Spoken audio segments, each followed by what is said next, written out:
wasallam wa ila hadrati jami'i muassisi jami'ati Nahdlatul Ulama khususan hadratus Syekh Haji Muhammad Hasyim Asy'ari wa ila hadrati jami'i masyayikhina wa murabbi ruhina fi madinah Bahrul Ulum Bras Jombang khususan Syekh Hamais Said Hasbullah wa Hasbullah wa Abdurrahim Hasbullah wa Hasbullah wa khususan khasa bi Haji Ahmad Nasr Abdul Rahim khususan Abu Yadim Yadi Al-Bandani khususan di Abdul Tayyib khususan di Wazali Maimun Usani Syaikhulillah lahumul Fatihah. A'udzu billahi minasyaitonir rajim. Bismillahirrahmanirrahim. Alhamdulillahi rabbil alamin arrahmanir rahim maliki yaumiddin.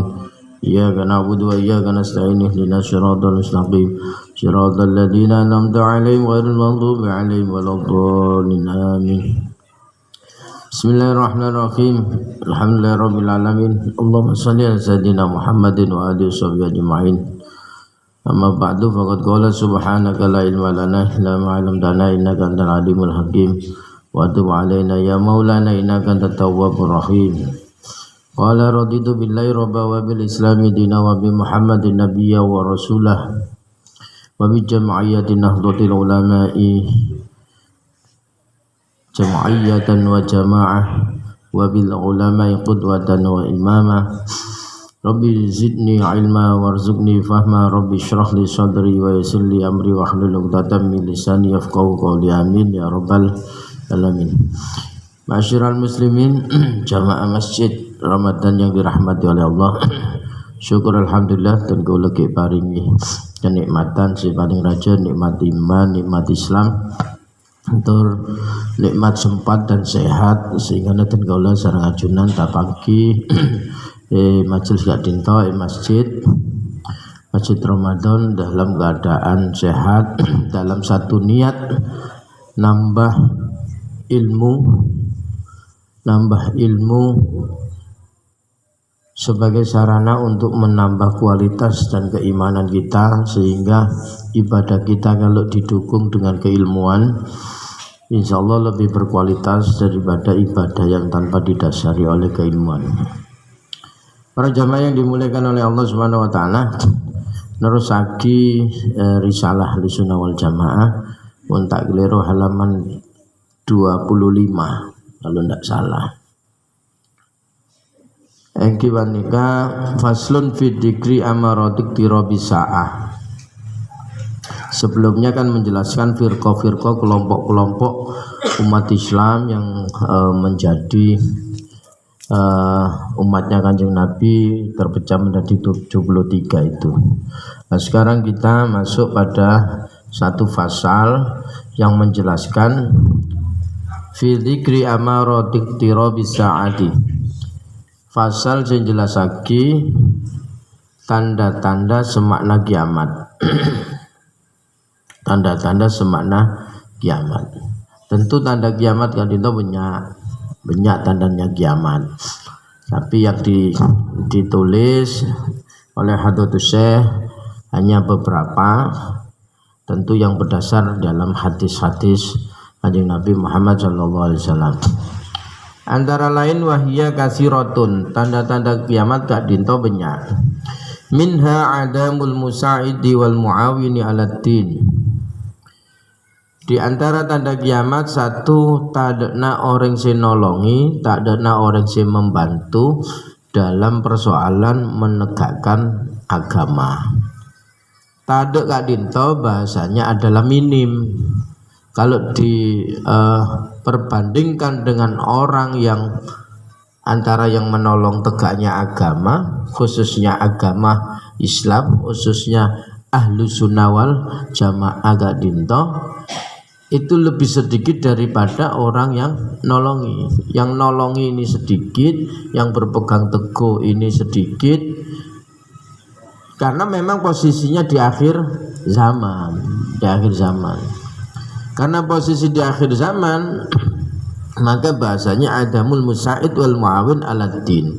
tadena orang sinolongi membantu terhadap tegaknya agamanya Allah Subhanahu wa taala iki kadito agama Islam. Kalau ditarik dalam konteks ajaran, maka yang dimaksud adalah ajaran Ahlus Sunnah wal Jamaah. Kenapa demikian? Saya katakan agama, nilai agama ajaran kadinto Ahlus Sunnah wal Jamaah karena memang Ahlus Sunnah wal Jamaah kadinto mayoritas di dunia.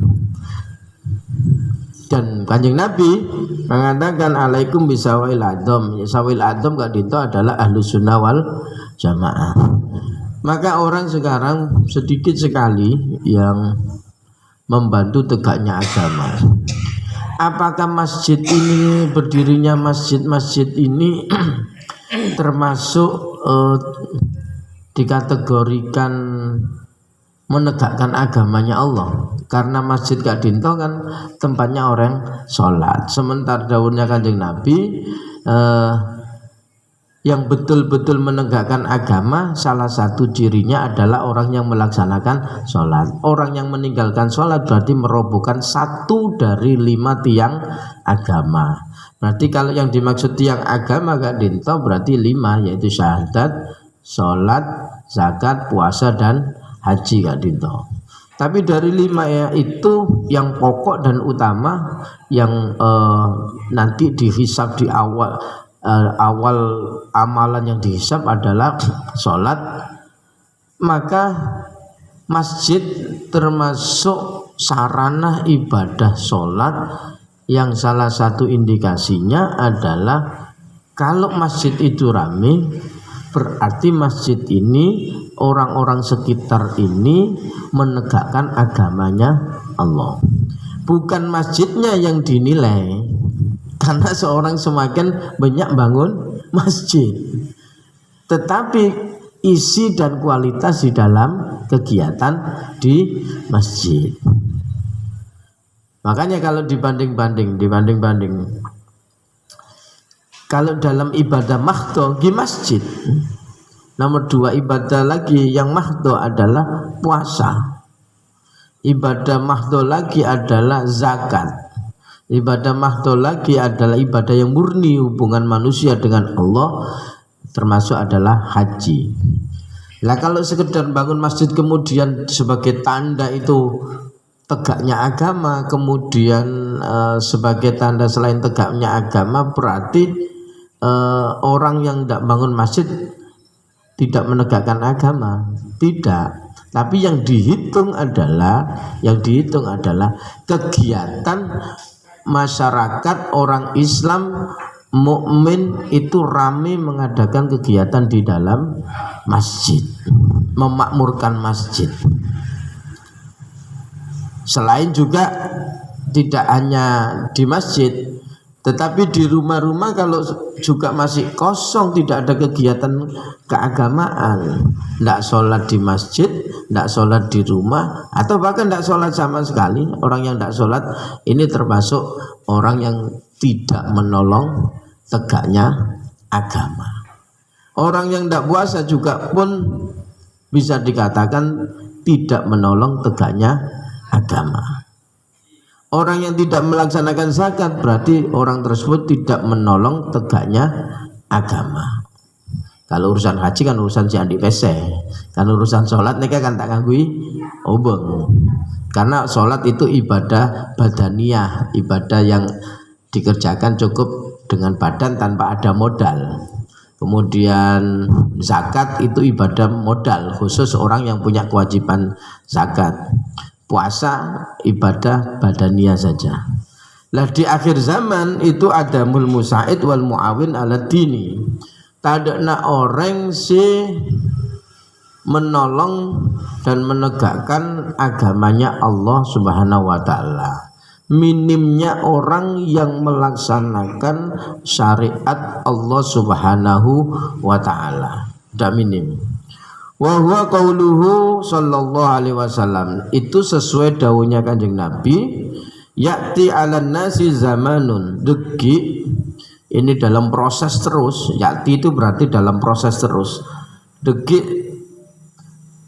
akan datang pada manusia satu masa satu masa di mana as-sabiru ala dinihi kal qabidi alal jamri.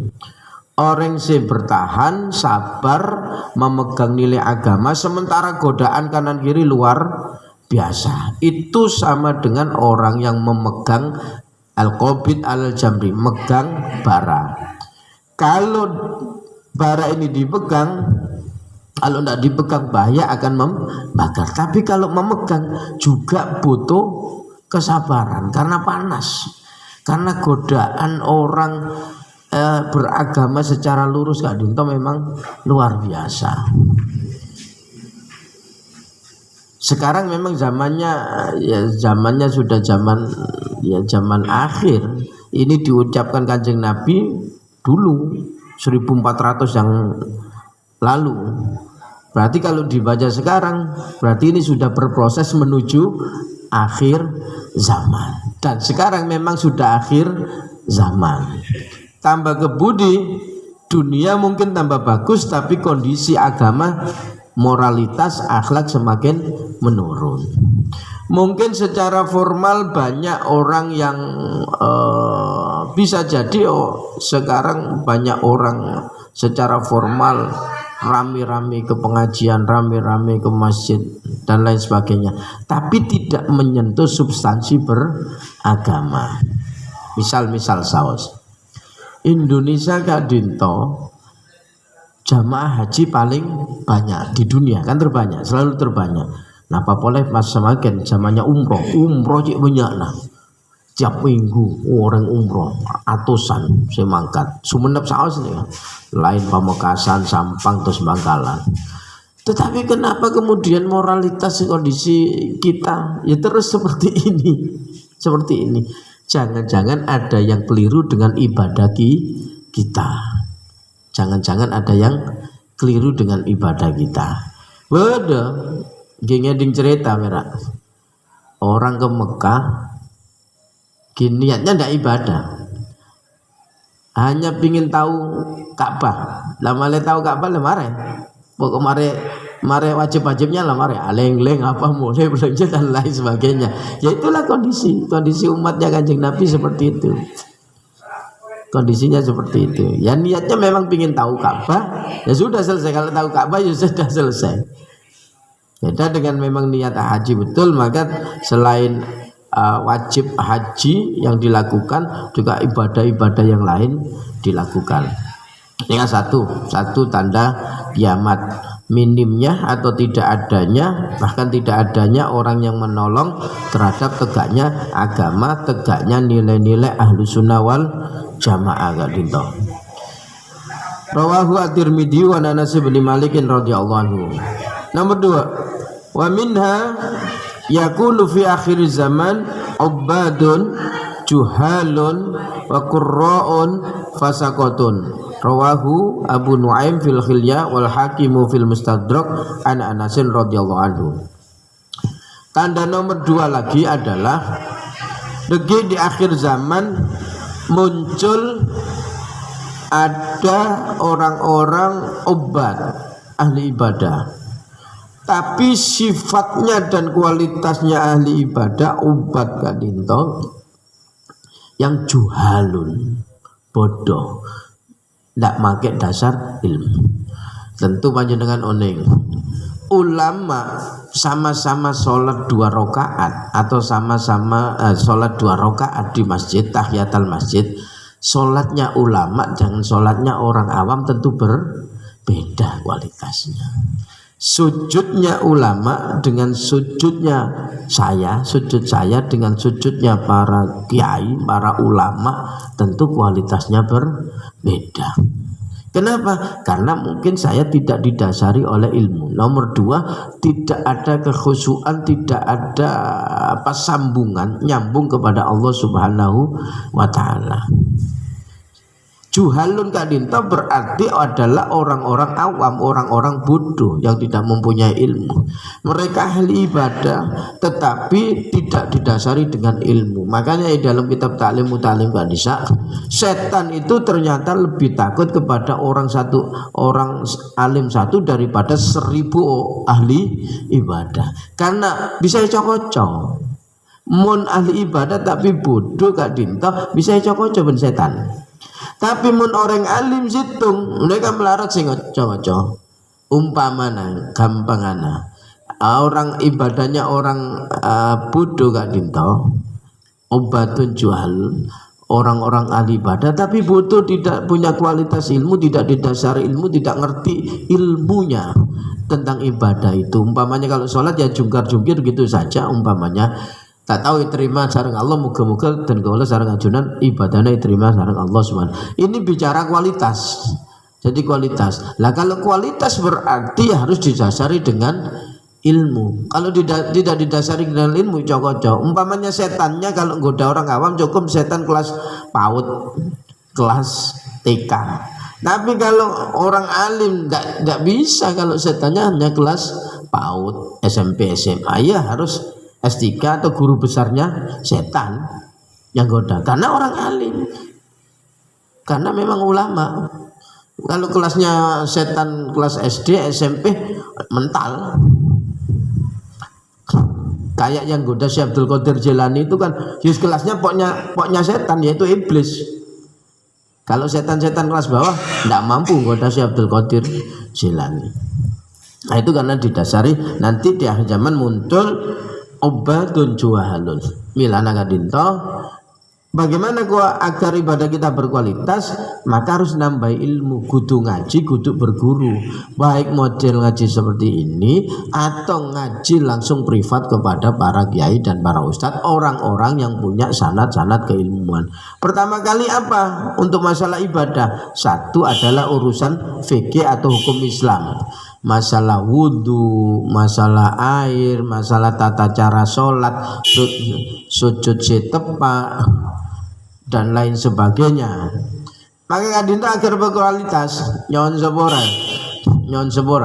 Misalnya pun takbir kadinta ini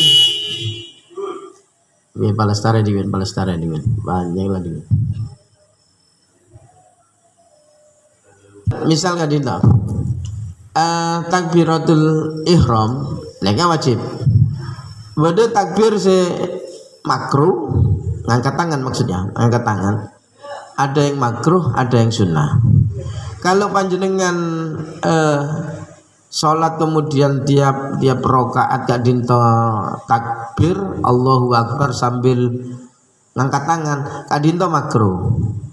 Makruh artinya tidak disunahkan, tidak masru'iyah, tidak disyariatkan, tidak disunahkan. Sesunah Kak Dinto nalikana takbir kemudian angkat tangan dari rakaat kedua setelah tasyahud awal menjelang rakaat mau melaksanakan rakaat ketiga. Jadi tasyahud awal terus Allahu Akbar sambil takbir Kak Dinto sesunah. Kak Dinto sesunah. Kalau tiap rakaat kemudian takbir Kak Dinto takbir menjelang rakaat kedua Kak Dinto makruh. Rakaat dari rakaat ketiga ke empat terus takbir boleh, Kak Dinto makruh, tidak disyariatkan. Takut pas jadi batalah kalau gerakan lebih dari 3 gerakan Ustaz, takut jadi batalah sholat. Kak Dinto ilmu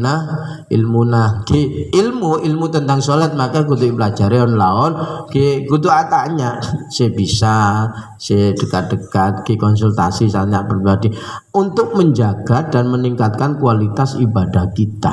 Malah tak gampang goda oleh sandan. Ini urusan syariat, urusan fikih, belum urusan nanti bagaimana sholat kita agar diterima, yaitu harus khusyuk. Maka dalam kitab Nasuhul Ibad Kak Dinto al khusyu'u zinatus sholat. Khusyuk Kak Dinto sebagai perhiasan sholat. Hiasan sholat si pantes si yangkui nalikana sholat adalah khusyuk. Bagaimana rasa khusyuk? Menghadirkan Allah terus dalam hati. Mereka bagian tasawuf, bagian menata hati. Ada ilmunya masing-masing. Jadi ilmu Kak Dinto harus dipelajari terus, ditanyakan terus, muntah oneng kudu tanya terus agar kita berkualitas ibadah kita. Orang alim Kak Dinto nyon sepora, gerakannya orang alim bisa 1 kali gerakan tapi 2-3 pulau terlampaui. Beda dengan orang awam. Orang awam gerakan 1-2-3 tapi tetap di satu pulau. Bedanya kan bisa. Umpamanya sholat sunnah tahiyatul masjid bisa digabung dengan sholat sunnah yang lain qobliyah. Muntaonen kan sholat tahiyatul masjid kada terus qobliyah. Ya ada fadilahnya semua, ada fadilahnya. Tapi kalau melakukan dengan ilmu tentu kualitasnya berbeda nilainya. Tak dinto. Nomor 2, wa qurra'un basaqatun, ahli maca Quran yang fasih. Banyak orang yang pintar maca Quran bahkan fasih betul.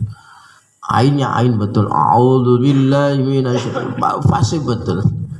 Tetapi tidak menyentuh ketika didengarkan orang lain. Ya mungkin karena banyak hal. Salah satunya ada embel-embel fasakotun. Fasakotun gak di apa? Fasako kan gak saya maksudkan orang yang selalu melakukan dosa-dosa kecil secara terus menerus.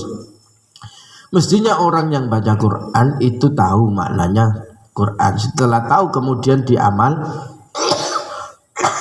mestinya. Nekaki qura'un. Parah lagi kalau al-hafid, al-hufad, orang-orang yang hafal Quran, tapi kata Kanjeng Nabi mereka hanya baca Qurannya dan hafalannya hanya sampai di tenggorokan, tidak sampai ke dalam hati dan mendarah daging. Makanya sekarang Al-Quran ya satu sisi sahih, satu sisi. Pada sisi lain kalau berkiblat kepada pondok-pondok hafalan Quran salaf gak dinto seperti Yambua Kudus, maka santri-santrinya Ki Arwani kan diharamkan untuk ikut lomba hafalan Quran, yang diharamkan karena untuk menjaga kualitas Al-Quran, menjaga kualitas dan ditirakati dan luar biasa di Kudus kan bisa. Ada di pondok orang sini mau buka pondok Quran, salam buka pondok Quran saja di awal salah, seterusnya salah. Kan bidayah itu kan nihaya juga, al bidayah dalilun alal nihaya. Permulaan itu menjadi gambaran nanti bagaimana endingnya. Input itu menjadi awal dari outputnya. Kalau inputnya keliru, outputnya juga keliru. Maka ada pondok rumah-rumah tahfidz itu kalau keliru niat saja, keliru maju ke kadinto. Keliru. Mungkin banyak orang yang hafal Quran tapi kualitasnya tidak ada, justru banyak kekacauan. Indonesia kadinto paling banyak loh menghafal Quran. Pondok-pondok Quran paling banyak. Pondok loh, bukan rumah-rumah tahfidz. Pondok berarti ulama-ulama dulu kayak Arwani Kudus. Panjangan kan sudah masyhur kayak Arwani Kudus kadinto pas sebelum beliau wafat sampai istrinya cemburu. Kenapa? Karena Ki Arwani Kudus ini sebelum meninggal dikelilingi oleh bidadari sebelum meninggal, karena beliau penghafal Quran dan luar biasa. Saya sendiri kalau khataman Quran baca doa dari beliau yang sanadnya langsung ke beliau. Ada di kitab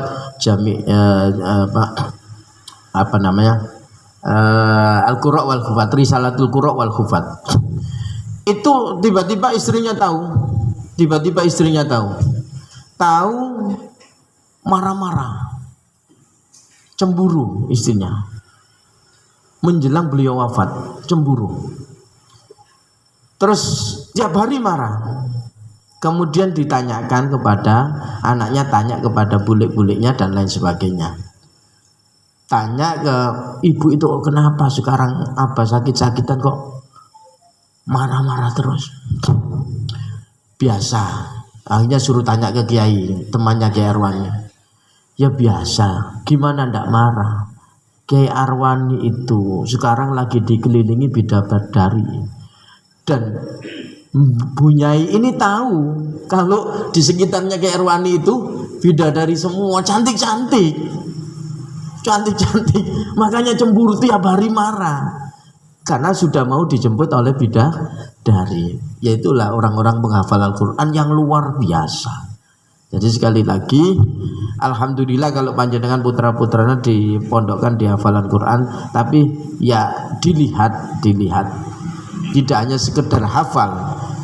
Undi menekai tirakati di Kudus itu, di Tulungagung itu minimal ditirakati puasa Quran 1 tahun, ada yang 3 tahun. Buka pondoknya saja itu ditirakati. Tapi semakin kan cek gempangnya yang buka rumah tahfidz. Padahal orang kursus ya, orang kursus bahasa Inggris di Pare oleh 6 bulan, berapa bulan lulus dari umpamanya di BEC, mulai buka kursusan. Ngundimin mun tak mateng onggu kan tak bengal buka. Kita isempo, kita disepuhkan itu sudah berani buka sekarang itu. Ya akhirnya seperti ini. Pada satu sisi banyak orang penghafal Al-Quran, anak-anak penghafal Al-Quran, tapi satu sisi apakah ini kemudian kualitas Al-Quran kemudian seperti itu. Nah inilah termasuk tanda akhir zaman. Yang kedua yaitu obatun juhalun wa qurra'un fasakotun, ahli maca Quran yang sering berbuat fasek, dosa-dosa kecil. Makanya berat orang ngapalkan Quran, berat orang baca Al-Quran gak dinto, berat. Meskipun pahalanya 1 huruf 10 kebaikan. Terakhir para jamaah yang dirahmati oleh Allah. Wa min hala takumu hadis nomor telok, tanda kiamat yang nomor 3. Wa minna, tanda kiamat yang nomor telok, la takumu as-sa'atu hatta yatabahan nasu fil masjid. Kiamat tak bakal terjadi, kiamat tidak akan muncul hatta yatabahan nasu fil masjid, sampai degik manusia, yang dimaksud manusia kan dinto umat Islam, fil masjid, bangga-banggaan terhadap masjid. Geden-gedenan masjid, api-apian masjid. Sampai lihat kalau berangkat dari Sumeneb sampai ke Suramadu, banyak masjid di pinggir-pinggir lorong dan banyak tong-tong di tengah jalan sambil ngibarkan bendera terus minta-minta untuk buat masjid. Ya bersyukur, satu sisi bersyukur, tapi satu sisi ini apa? Termasuk tanda kiamat. Bangga-banggaan dalam masjid, dalam membangun masjid dipoles sedemikian rupa. Yang sesungguhnya yang paling penting apa kan? Kualitas kegiatan di dalamnya. Tapi yang lain ada yang lebih penting. Umpamanya tidak ada masjid itu kan tidak terjadi kiamat. Apa kata Gus Bah? Itu betul. Sampean bangun masjid, masjid tidak penting karena di desa itu sudah ada, karena pingin dianggap orang yang bisa bangun masjid di mana-mana, sementara fakir miskin masih keleleran, butuh beasiswa dan lain sebagainya, ketimpangan ekonomi dan lain sebagainya, itu butuh uluran tangan masyarakat atau orang-orang yang punya dana besar, orang yang kaya itu. Nah ini tanda kiamat si nomor telok, la taqumu as-sa'atu hatta yatabahan nasu fil masajid. Rawahu al-Imam Muhammad bi musnadihi wa Abu Dawudah bi sunanihi an Anasin radhiyallahu anhu. Jadi monggo agar masjid tidak menjadi tanda kiamat, maka masjid kudu dipenuhi, amaliyah kegiatan harus dimakmurkan. Tidak hanya masjidnya terus dibangun, tetapi harus ada kegiatan di dalamnya yang berkualitas, mengajarkan nilai-nilai ahlu sunnah wal jamaah. Kiburu Solo masjid anyar boleh kan, masjid Zayed apa Ziyad yang dapat bantuan dari Timur Tengah itu besar sekali dan luar biasa. Wah di mana-mana pokok berlomba-lomba bangun masjid berlomba-lomba. Tak tahu Kak Dinto manter ki api tebe kiamat. Yang penting masjid dimakmurkan, itu yang penting. Itu yang penting, masjidnya dimakmurkan dengan kegiatan-kegiatan yang bersifat sosial juga bisa dari masjid, keagamaan juga dari masjid. Kan doanya kan begini, filosofinya masjid kan doanya begini, Allahumma nas'aluka salamatan fid din, ya di masjid, wa afiatal jasad, bisa untuk kegiatan kesehatan. Kan masjid itu fungsinya dua, imaratul masjid dan islahul masjid. Kalau imarah itu berhubungan dengan masjid langsung yang diwakafkan, kalau islah itu untuk pengembangan masjid. Takmir masjid punya madrasah, takmir masjid punya kesehatan, punya ekonomi untuk memakmurkan jamaahnya. Begitu. Demikian para jamaah yang dimuliakan oleh Allah, beberapa tanda dekatnya kiamat yang ditulis oleh Hadratus Syekh dari hadis-hadisnya Nabi Muhammad SAW. Paling akhir, semoga dan kaula amal-amal dan kaula diterima oleh Allah Subhanahu wa taala. Sedaya kesalahan-kesalahan kita diampuni oleh Allah, terus diparingi hidayah dan dituntun oleh Allah Subhanahu wa taala. Wa akhiran, assalamualaikum warahmatullahi wabarakatuh. Tutup subhanakallahumma wa bihamdika asyhadu an la ilaha illa anta astaghfiruka wa atubu ilaik.